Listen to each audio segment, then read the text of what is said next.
Hi, my name is Caitlin Roberts Donovan. I use she, her pronouns, and I am the Senior Assistant Director for Fellowships and Career Education. And this is 5-Minute Fellowships, in which I give you the what, the who, the when, and the how of any given fellowship in 5 minutes or less. This is an update on the 5-Minute Fellowships video for the Fulbright US Student Program, because Fulbright made some changes to its application in 2025, and we want to make sure you have the most up-to-date information. So, what? The Fulbright US Student Program is an international exchange program with partner nations from around the world for individuals to have roughly 1-year grants to either teach English, study, or research around the world. So there are two branches of the Fulbright. One is ETA, or English Teaching Assistantship, and the other is study research. Now, you will hear me say several times in this video that it all depends. That's the running joke in the fellowships community. With Fulbright, it all depends, meaning that the numbers of grants, the types of grants, the requirements for those grants varies country by country. So there aren't really a lot of hard and fast rules for Fulbright grants, but the good news is the individual country and grant pages for Fulbright are really detailed. So that's where to find the most specific information. So ETA, what is ETA? English teaching assistantships are basically exactly what they sound like. You are teaching English in some capacity abroad. Sometimes you are an assistant teacher, sometimes you are a head teacher. You could be teaching elementary school students, you could be teaching university or post-secondary. It all depends.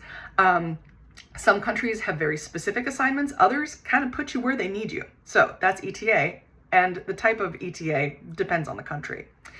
Then there's study research. Study research grants fund research assistance, independent projects, and or graduate degree enrollment.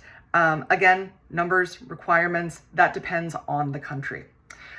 You can only pursue one grant at a time. So you can't apply for a study research here and a study research there, or a study research and an ETA. You have to pick one in a cycle and stick with it.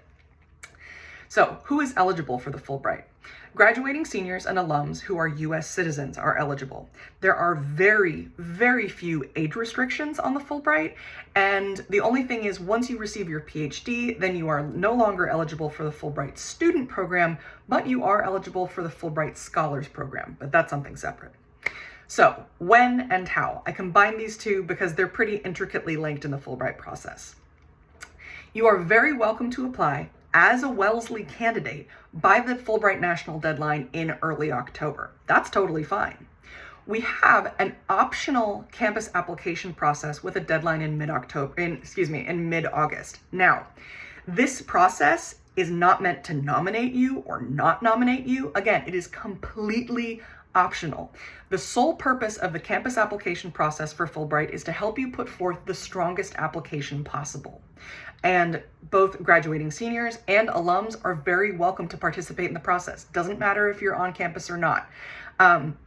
So if you're hoping to apply through the Fulbright campus process, you need to apply by the mid-August deadline every year. There's more information on our website about how to do that. You need to, for instance, lock your application but not submit. There's a lot of detail. Please read the website. Or if that doesn't really work out for you, if you have a lot going on over the summer, you're very welcome to apply as a Wellesley candidate by the October deadline, early October. So how do you apply? Well, you set up an official application in the Fulbright system. You fill in a bunch of biographical information, and there are a series of short essays, including fulfilling the Fulbright mission. These are the new ones.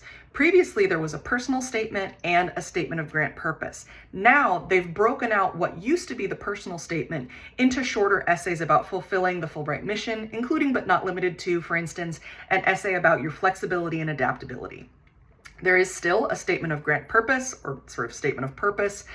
You need to submit your transcripts, letters of recommendation, 3 letters of recommendation, but they're different for ETA or study research. ETA is more of a form, study research is a letter. And you may need a letter of affiliation for a study research grant. A letter of affiliation is basically the person you would be working with abroad writing a letter saying, we're so excited to have them, their goals and skills align perfectly with what we're doing. So, we would be happy to have them if they get a Fulbright. So I have 10 more seconds. I'm probably going to go a little bit over the 5-minute limit, but the punchline is If you have questions, please do check out our website. We have a lot of great information on the application process on the career education website under the Fulbright U.S. Student Program. Book an appointment to come and talk to us about it, but plan ahead.